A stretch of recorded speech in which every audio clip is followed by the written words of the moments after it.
You've been taught to think, analyze, fix, label. Every moment, your mind slices life into categories, good or bad, right or wrong, success or failure. But have you ever wondered what would happen if, just for a moment, you stopped judging?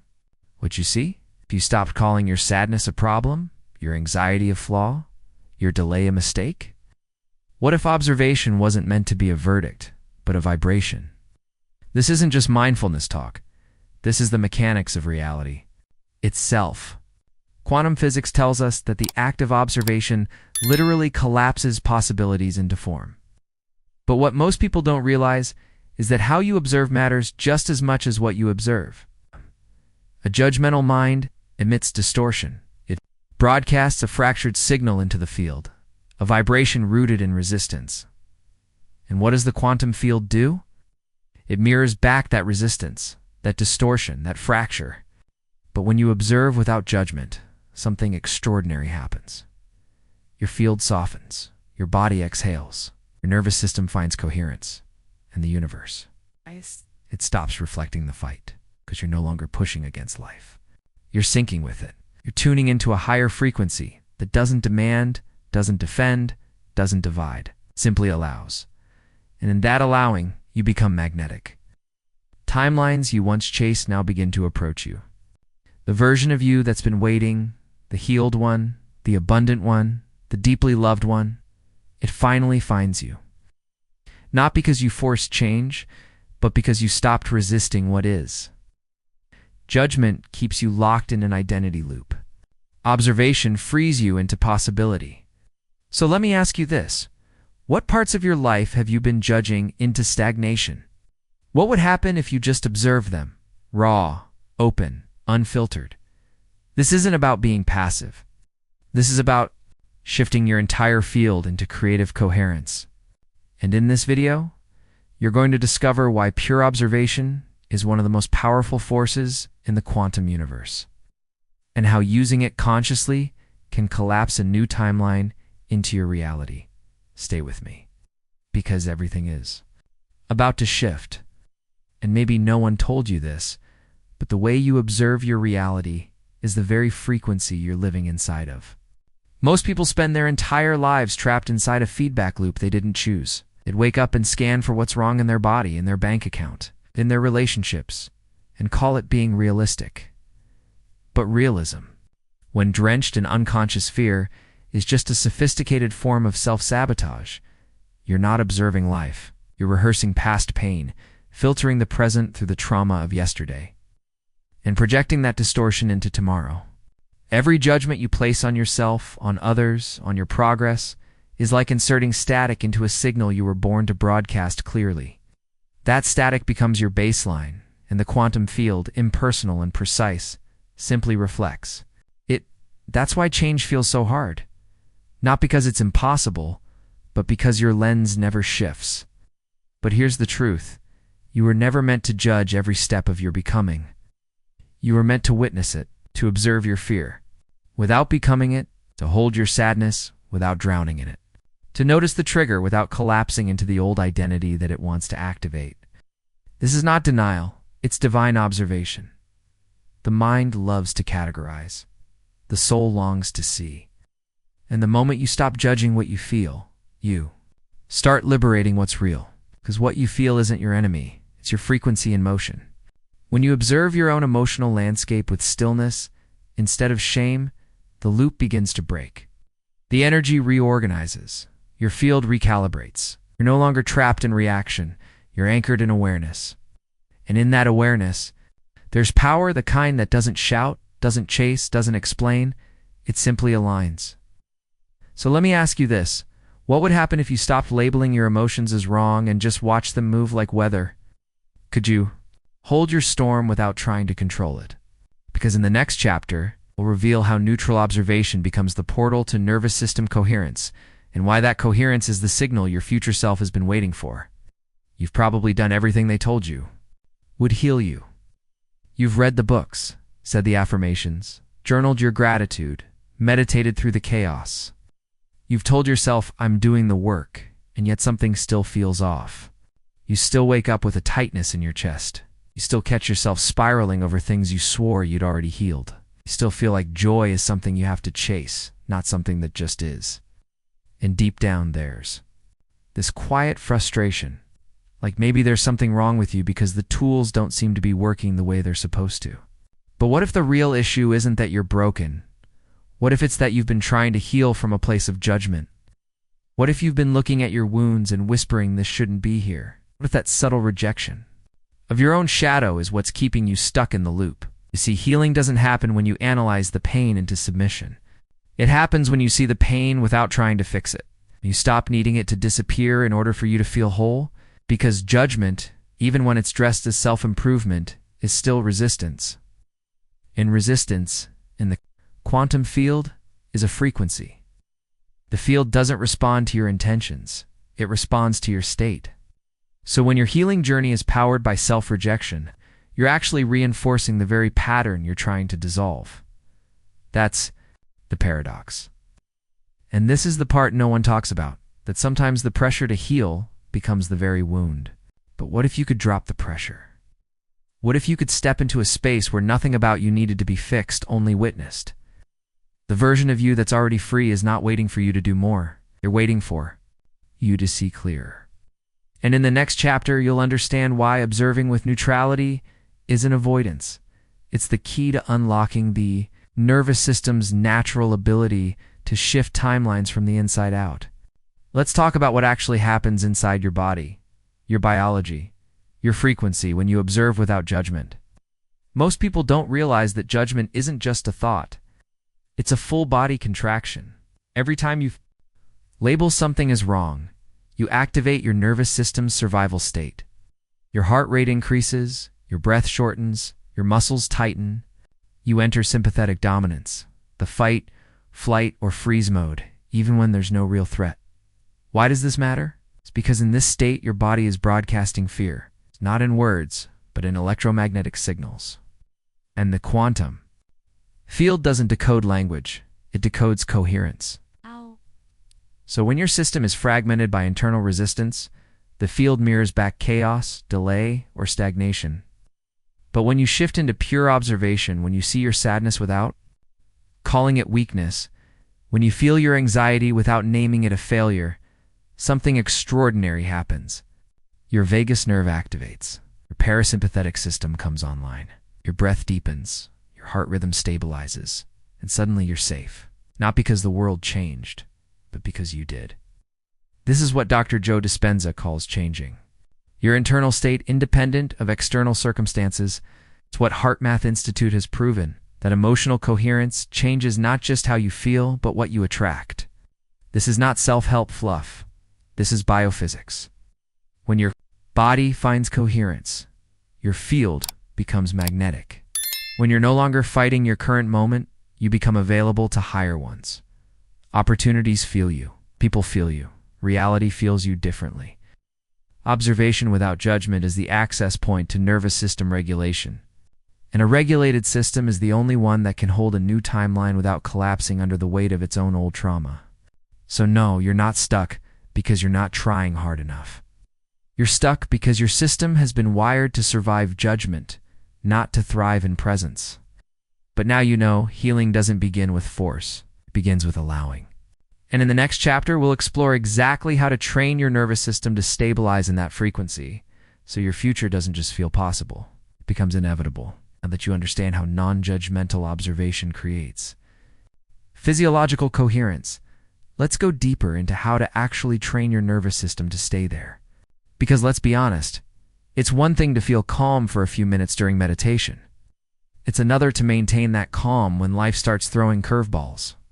The truth is, your nervous system isn't just reacting to the present moment, it's replaying the past on loop. If you grew up in an environment where your emotions were unsafe, unpredictable, or judged, your body learned to brace to armor up even before anything happened. And now, even as an adult, your system is still expecting impact. That's why, when something as small as a text message delay, a tone of voice, or a financial dip shows up, your body doesn't see information, it sees danger. But here's the good news, that wiring isn't permanent. Neuroplasticity is real. Your nervous system can relearn safety, but not through logic or force. It rewires through repeated experiences of being observed without being fixed. Start small. The next time an old emotion rises, sadness, shame, irritation, pause. Don't analyze it. Don't label it. Just name it gently, like, this is sadness. Then feel your feet. Feel your breath. Stay with it without making it mean something. You've just created what's called a non-reactive witness state, a neurological pattern disruptor. Do this consistently, and your system will begin to associate presence with safety. The longer you can stay in that neutral, observant state, the more you teach your body. We're not in the old story anymore. This creates space in your field, and space is the birthplace of new timelines. Because only when the nervous system feels safe can it allow in the unknown.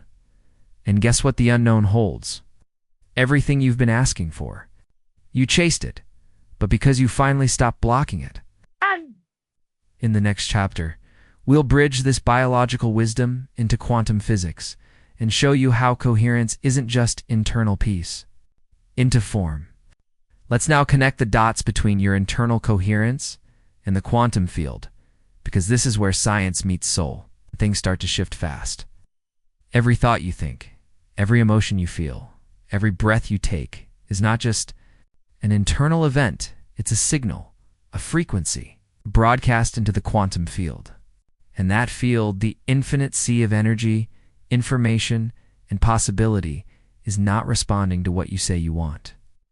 It's responding to what you consistently are. That's the part most people miss.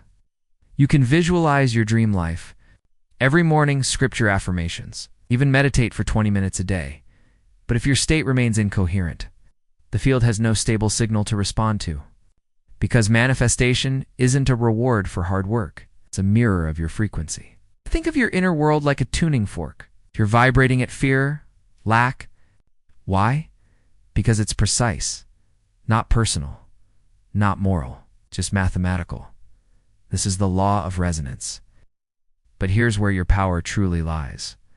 The moment you shift your frequency through intentional observation, emotional coherence, and nervous system safety, the field starts to organize itself around that version of you, and it happens fast. Why? Because the future already exists. Quantum theory confirms that every version of you, the broke one, the abundant one, the heartbroken one, the deeply loved one, already exists in the field as a probability wave. Which one becomes your reality? Is the one you're most coherent with, not the one you want, the one you consistently embody. That's why coherence isn't just a spiritual luxury, it's a quantum necessity. Your nervous system isn't just regulating stress, it's tuning your entire reality. So ask yourself, what are you broadcasting on repeat? And are you willing to shift that signal, not just occasionally, but as a way of being? Because in the next chapter, we're going to show you how to stabilize that frequency and collapse the timeline of your highest self, not as a concept, but as your new default. So how do you stabilize this frequency, not just during a perfect morning routine, but in the chaos, the boredom, the triggers of daily life? This is the real practice. Because anyone can feel aligned when everything's going right. The mastery is, can you hold your signal when nothing outside reflects your vision yet? Can you stay coherent even when the bank account dips, the partner pulls away, or your old fears creep in? This is where most people unconsciously collapse their timeline. They see no evidence of progress, so they shift back into doubt. They subtly tell the field, I don't trust it's coming. And the field responds, not with punishment, but with precision.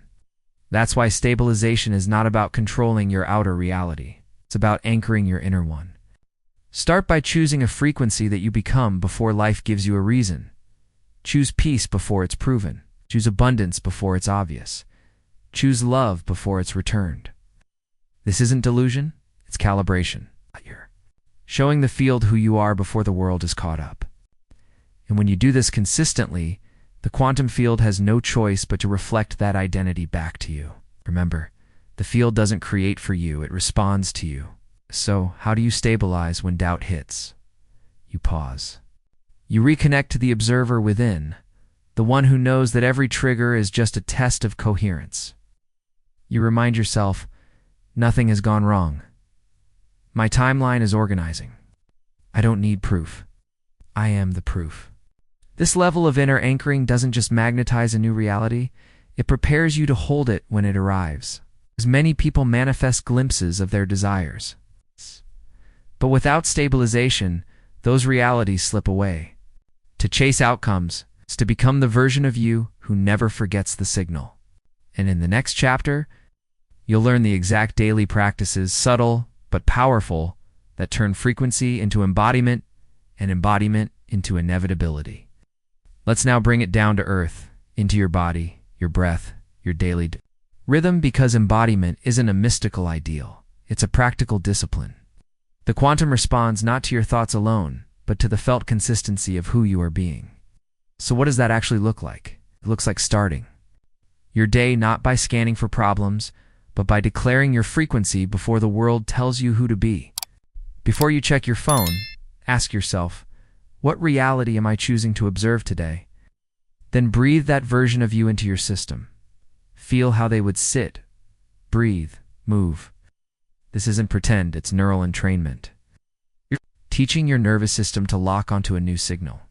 Then, at random points in your day, interrupt the autopilot. Set a reminder that simply says, return. When it goes off, pause. Reconnect to the feeling of your chosen identity. Remind yourself, I'm not waiting for change. I am the change. And before bed, don't just scroll until sleep. Recalibrate. Replay 3 moments in your day where you held your frequency, even if it was subtle. Feel gratitude for your alignment. Let that be the last energy your body absorbs before you drift. This simple loop, morning declaration, midday reset, evening embodiment, is what turns quantum theory into reality. Because frequency doesn't need to be loud. It needs to be steady. And when your field holds that signal long enough, reality bends. Timelines shift. Not by chance, but by design. Remembering who you already are underneath the noise. These daily practices are not about controlling outcomes. They're about training your system to stay in coherence, long enough for the field to respond. And in the next chapter, we'll show you what to do when old patterns return, because they will, and how to transmute them into fuel for deeper alignment instead of slipping back into the old timeline. Old patterns don't return to sabotage. They return to be rewired. And the moment you understand this, relapse turns into revelation. You see, every time you're triggered, every time fear rises, every time the doubt creeps in and whispers, see, nothing's changing. You are actually being offered a portal. Most people respond by collapsing. They react, retreat, or try to force positivity over the discomfort. But here's the truth. Suppression doesn't equal transcendence. It echoes, and that echo keeps pulling you back into the old frequency. So instead, next time a painful pattern reemerges, pause. Say to yourself, this is the old signal resurfacing, but I'm observing it now, not becoming it. Just that awareness breaks the loop. Then go deeper. Ask, what version of me does this reaction belong to? Let the answer come. Maybe it's the version of you who had to shrink to feel safe, or the one who equated receiving with danger. Don't judge them. Honor them. And then with your breath, with your posture, with your tone shift, choose to respond from the new version. You're not faking it. You're folding time. You're accessing the you who already lives on the other side of this story. The more you do this, moment by moment, breath by breath, the faster your system rewires. You begin to feel a strange kind of power, not the loud, effortful kind, but the quiet, stable presence of someone who no longer lives in reaction. You become the observer and the alchemist. And the field takes notice. Because when you observe your past pattern with compassion and choose differently, you collapse the old timeline and stabilize the new one. In the final chapter, we'll bring it all together, the physics, the practice, the presence, and reveal what truly happens when your signal becomes your truth and your truth becomes your life. Now that you've walked this journey from judgment to observation, from contraction to coherence, From reacting to reality to shaping it, let this truth settle deep in your cells. You were never broken. You were simply broadcasting from a signal you forgot you could change. Your future is not waiting to be earned. It's waiting to be tuned into. The moment your inner world stabilizes in the vibration of your highest self, the quantum field must respond. That's not magic. It's mechanics. So here's what I invite you to do. Hold this frequency for 1 more minute. Don't rush to the next thing. Don't scroll away. Just feel who you've become in the last 10 minutes. Feel how your body is softer, how your breath is deeper, how your mind is quieter. That is evidence that the shift has already begun. You collapse into them. Because you are no longer thinking your future, you are becoming it. And the more you practice this, not with force, but with devotion, the more the world around you will start to reorganize in ways that defy logic. That text, that opportunity, that peace you couldn't find for years, it begins to find you. So if this message stirred something inside you, if you felt resonance, stillness, or even a quiet yes rise from within, stay with us. This space isn't just a channel, it's a frequency. And you're now part of it. Tap subscribe not for more content, but to stay in coherence. Click like if your field shifted even a little, and share this video with someone who's been trying to fix themselves, but might be ready to simply observe. Because the truth is, when one of us remembers, it creates a resonance for others to follow. And if you've made it this far, it's because you're not just here to shift your timeline, you're here to anchor a new one for the collective. Your signal matters. Your presence ripples. And the field is always listening. Welcome home.